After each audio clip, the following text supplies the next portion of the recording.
this edition of Southern Newsweek, a major clean-up operation was needed in Christchurch earlier this week.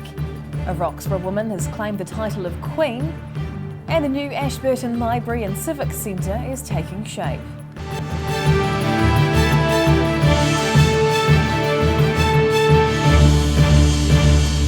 Kia ora, good evening, I'm Hannah Wilkins.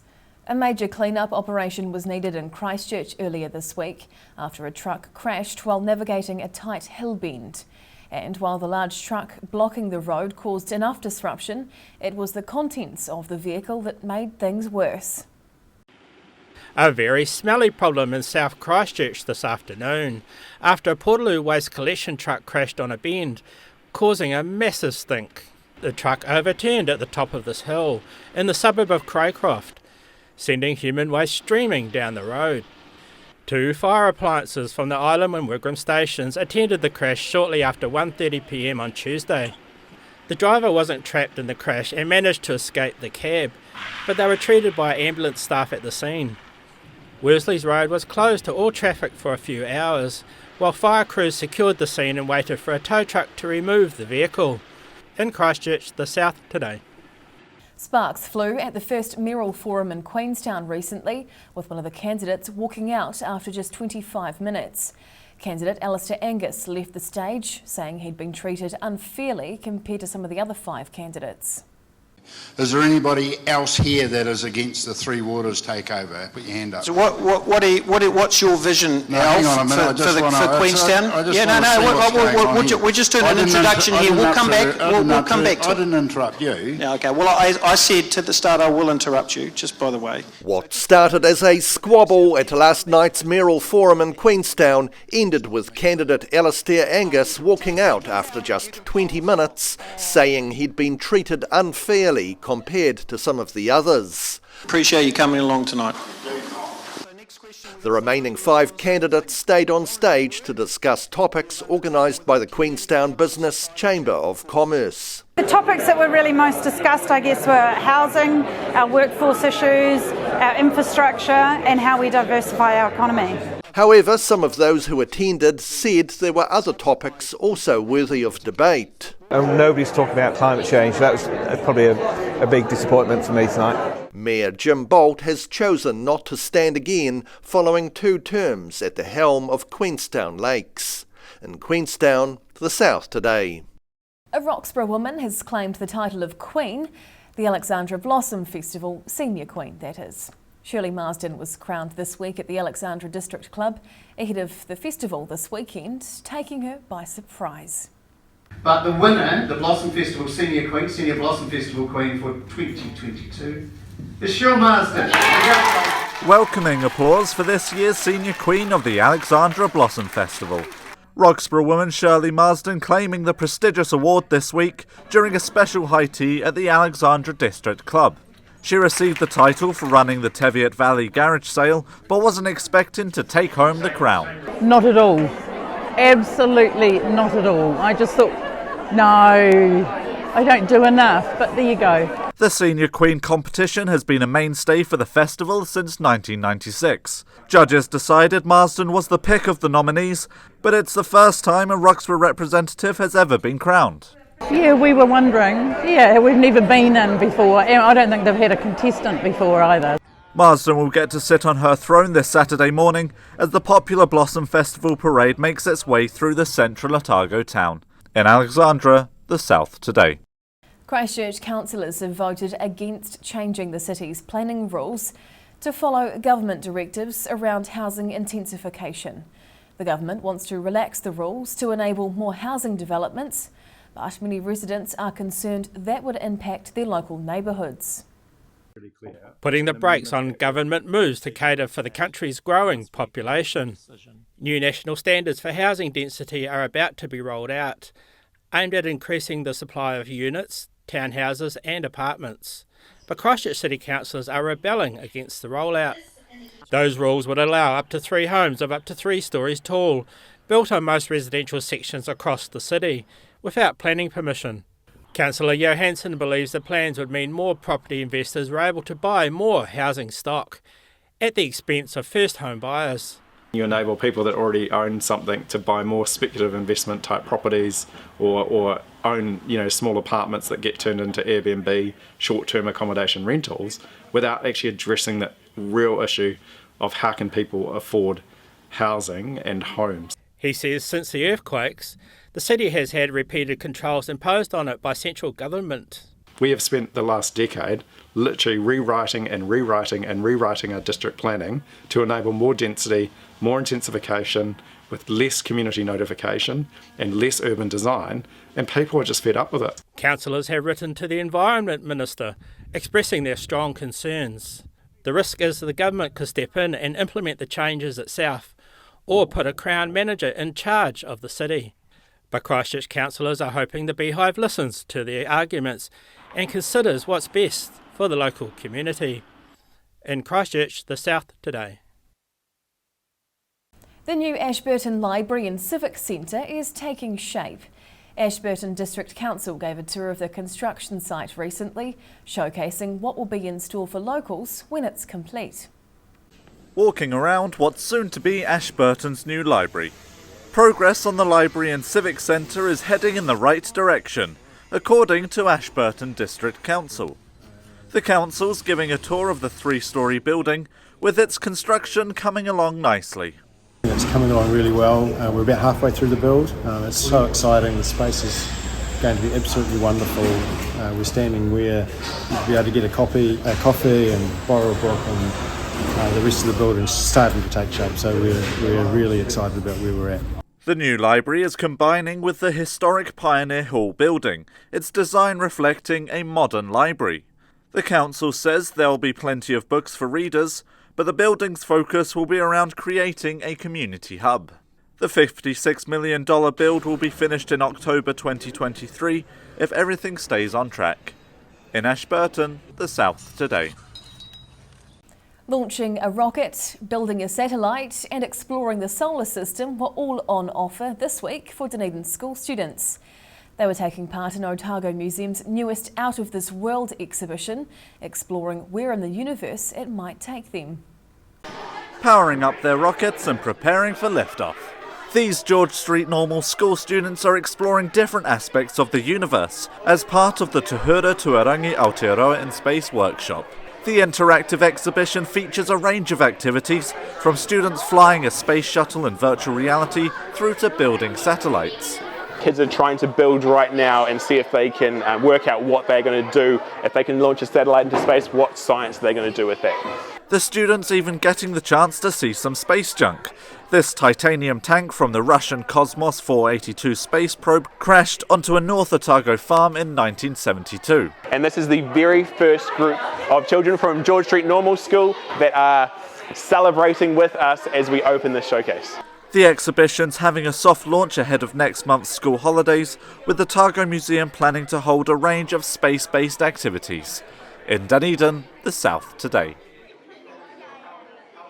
Still to come on this edition of Southern Newsweek, Christchurch firefighters are kept busy at another scrapyard blaze, and an historic steam train makes a return to Kingston.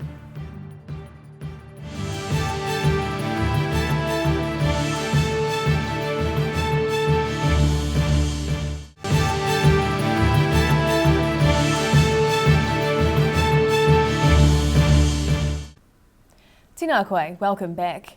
The young owner of a new pet store in South Dunedin is a woman on a mission. Amelia Seals says although there are a number of ways people can buy animals, she believes her new business has a big point of difference. A unique perspective for this South Dunedin pet shop. Every animal for sale or display at Scales, Feathers, Fins and Fur has either been surrendered or rescued.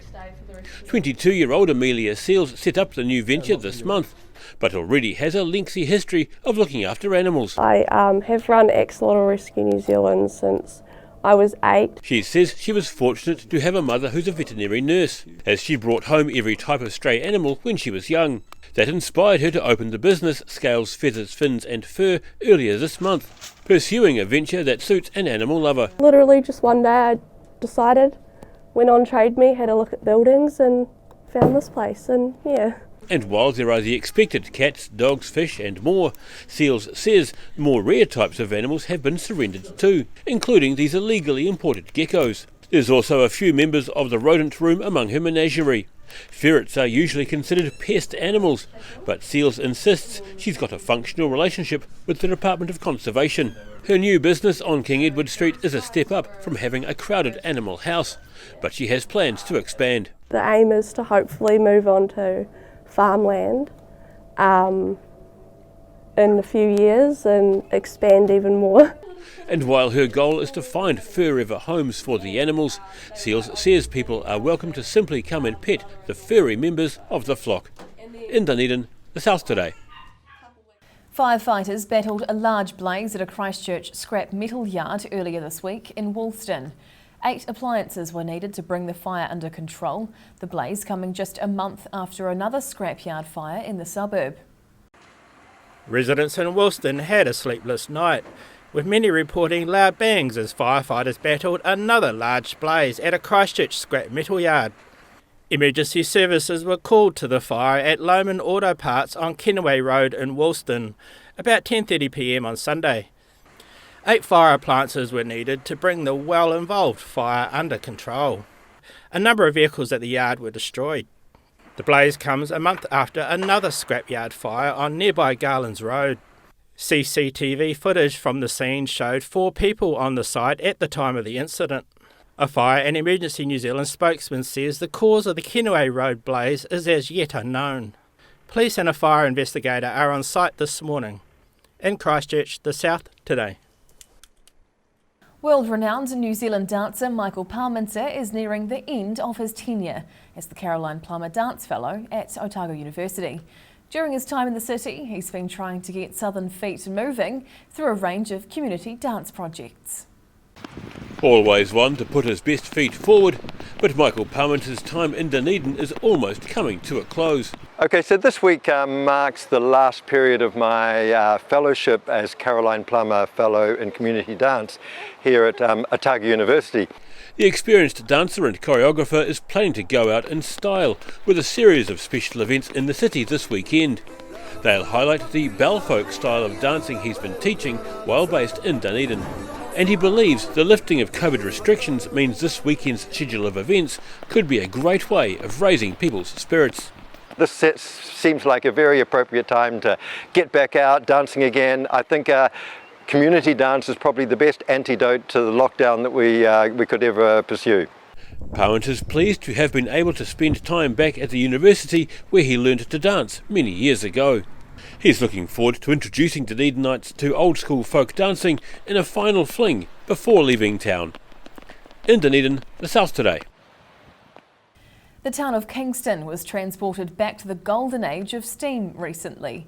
The Kingston Flyer welcomed paying passengers on board for the first time in 9 years to enjoy the rattle and hum of the historic steam train. Back on track and riding the rails. The hiss and roar of the historic Kingston Flyer returned over the weekend, with the train welcoming paying customers for the first time in 9 years. It means a huge amount to me. It's been a lot of hard work in the last 4 years to get this up and running again, mainly with resource consents and legalities and rail licence. The Flyer has operated privately as a heritage steam train tourist attraction for the last decade. It was mothballed before being purchased by a group of Auckland-based investors in 2017. Around 150 people bought a ticket to ride on Sunday for the 14-kilometre journey between Kingston and Fairlight. The day was particularly special for Kingston Flyer director Neville Simpson. He's led the train's restoration and believes it's an asset to more than just the southern region. And it is important to the nation as well, because this is arguably one of the most famous heritage railways left in New Zealand. Local Member of Parliament Joseph Mooney was pleased to see the Flyer up and running again. Me personally grew up with a big part of my childhood knowing about the Kingston Flyer, and I think for a lot of Kiwis it's the same. The public will get the chance to jump on board, with 2 services planned to operate every Sunday until mid-December. In Kingston, the South Today. A sloth and panda are getting ready to walk their way down the South Island. 2 walkers are donning mascot costumes to take on the mammoth task of trekking their way along State Highway 1. walking along St Clair Beach in preparation for a week-long walk. Sarah Walker is an executive assistant and Mel Carter is a cleaner, both choosing to wear these eye-catching panda and sloth costumes as part of a fundraising walk next month. The pair met at the Salvation Army more than 20 years ago and recently decided to partner up for this project, which they've been training for since March. They'll be trekking the 350 kilometres from Christchurch to Dunedin together, wearing their fluffy costumes for the entire 6-day journey. Why a panda and why a sloth? Well, actually they were just a couple of heads that I picked up when I was up in Whangarei and started out as just dressing up, wearing costumes, having a bit of fun with it and kind of evolved from there. The reason for the walk is to raise money for the Grow Dunedin partnership, supporting local mental health communities and support groups. We don't have really a set amount, but the more the merrier, obviously, in this case, as I understand that Grow's wanting to start an outreach in Invercargill, so anything and everything that we can get for that would be absolutely amazing. Drivers may spot the panda and sloth couple walking along State Highway 1 early next month, with people able to donate to the Panda and Sloth Give a Little page. In Dunedin, the South Today. Gore residents can now go for a wander and learn some te reo Māori thanks to augmented reality. As part of Te Wiki o Te Reo Māori, or Māori Language Week, Story Walk is helping locals take a step towards learning the language.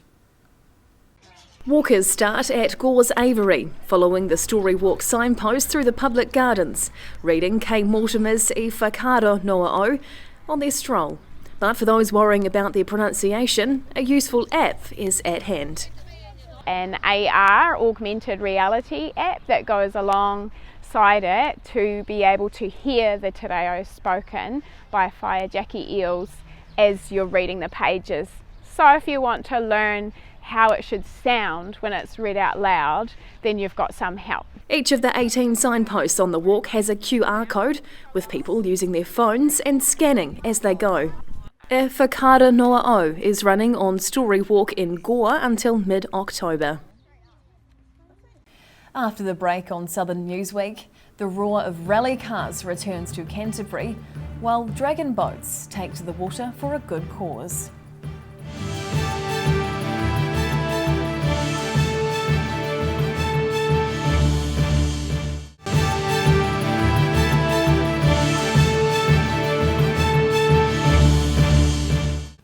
Tēnā koe, welcome back.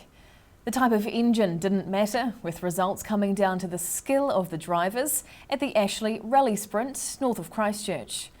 More than 50 drivers lined up last weekend to race on the quickest mile many will ever drive on.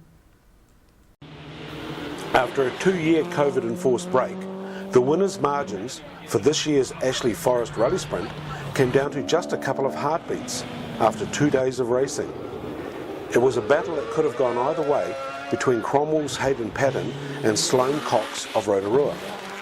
The pair trying to go just that little bit faster than each other on their final runs up and down the 1 mile long course on Sunday.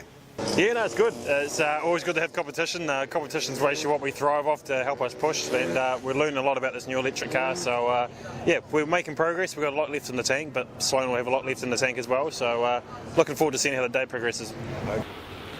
Former champion Sloane Cox was just happy things were going his way. Real good. Had a couple of little issues yesterday, but we looked at the car, overcome those. Lucky they were small issues, and today we're excited. First run went real well and posted the time we wanted to do. Patton, driving his fully electric Hyundai Kona EV rally car, set the fastest time of 55.54 seconds, just 0.38 of a second ahead of Cox's Mitsubishi Evo 8 Hill Climb Special. It was Patton's third win of the event and his first driving the all-electric Hyundai car. A total of 56 drivers lined up for the rally sprint, with many getting their final tuning done before they head north to compete in next weekend's WRC New Zealand Rally in Auckland.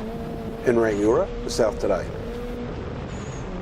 Competitors from as far away as North Otago ventured south to Gore at the weekend for a tournament, but having home court advantage really paid off for the locals. Young players shooting for the stars. A dozen basketball teams from around the southern region converged on Gore for the area's under-13 tournament. And despite tough regional competition, the host towns' A and B teams both placed in the top 4. Yeah, no, the girls have really come a long way. They had one other tournament before they came here in Dunedin, so they have had a few games under their belt. But at this age group, they tend to get, develop quite quickly and get a hang of things. So it was really good, and there's been huge improvements. So it's been really good. The event was organised by the Eastern Basketball Association. Local coach Erin Howes describing her Eastern girls as amazing. She's proud of their achievements at the weekend, but also knows the educational value of competitions like this. Yeah, it's a big weekend for the girls. The girls are only sort of 11 and 12 years old. Some of them will be 13, but most of them are just still very young. So it's a really good opportunity for them to get on the court and do a whole lot of learning as well, because they don't often get to do that at some of the bigger tournaments. She says the standard of play was excellent, and not just from the local teams, with the travelling players also bringing their A game. The Eastern A team will now get to play in Basketball New Zealand's Under-13 regional tournament, due to be held in Ashburton next month. In Gore, the South Today. A boating team with a difference have been getting out on Christchurch's Avon River. The crew was made up of a group of cancer survivors and their supporters and made a big impression on the public. Dragon boating is a sport that's growing globally at a phenomenal rate. It's apparently one of the biggest and fastest growing sports for women, and interestingly, for women who are survivors of breast cancer. Yeah, this is really interesting because initially breast cancer survivors were told not to do any exercise post-surgery, but this was completely disproven about 25 years ago, and it's actually been the opposite. To promote the sport in Christchurch, 2 groups of female paddlers joined forces to host an open day. A club for survivors of breast cancer called Abreast of Life joined with support group Amazon Hearts for the event, which offered women the chance to have a go at paddling a dragon boat. People look at it and think, oh, you're only using your shoulders, but if you're doing it properly, you're working your thighs, your abs, your upper arms, your whole body, and it's incredibly good for the mind because being on the water is so calming and so tranquil. I just love paddling. I love teamwork, and it's a sport I can do, and it keeps me fit, it keeps me strong, and that's the main thing. The clubs are looking to grow their members, along with adding more boating teams to boost competition. Amazon Hearts wants to develop an under-23 crew, a prostate cancer crew, and a mixed crew featuring both men and women. In Christchurch, the South Today. That wraps up this edition of Southern Newsweek. For the latest news and videos from the Southern region, head online to odt.co.nz. And you can follow Channel 39 on YouTube to catch our news bulletins on demand. We'll see you again next week. Mā te wā.